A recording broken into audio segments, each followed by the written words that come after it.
In today's video, I'm going to teach you how to view forms on Monday.com for the year 2025, providing you with an easy step-by-step guide.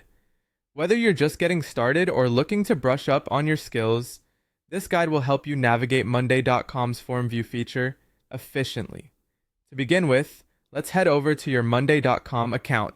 From your dashboard, the first thing you want to do is navigate to the specific board where your forms are located. This process is all about accessing the sample that you've set up. If you're not sure which board holds your forms, double check the names or descriptions to ensure you're in the right place. Once you've successfully located and opened the board, you're ready for the next step. Next, you're going to click on Form. This option is typically located in the View options at the top of your board. Clicking Form will allow you to jump into the specific form view, which is an organized and straightforward way to access all submitted form entries on Monday.com.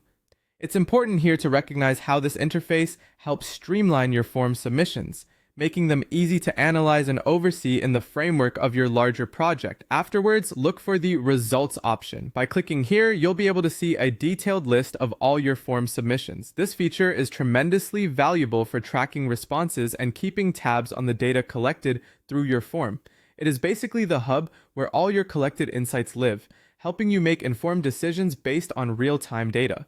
For those of you who love diving deep into data specifics, the next step is clicking on Analytics. This feature presents a graphical representation of your form submissions, providing a visual summary and analysis of the data you have collected.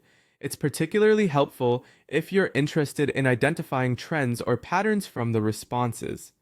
Visual data can often reveal insights that are not immediately apparent from raw numbers alone. If you ever need to go back to your main board view, simply click on Back to View.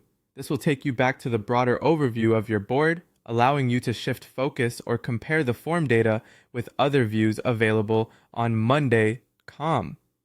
It helps to maintain a seamless flow as you toggle between different data representations and dashboard interfaces. Moreover, if any adjustments are needed, click Edit Form. This option allows you to make any necessary changes to your form, whether it's modifying questions or altering settings to better align with your data collection needs. Customization is key in ensuring your form serves its intended purpose effectively. Lastly, don't forget to make use of the Preview feature. By clicking Preview, you can see how your form appears to respondents before sharing it or making it live. This is a critical step to confirm that everything looks as it should and functions properly from start to finish. And there you have it. You now understand how to view and manage forms within Monday.com for 2025, ensuring you can handle form submissions with ease and confidence. Feel free to revisit any step as needed to get the most out of your Monday.com experience. Thanks for watching, and happy form viewing!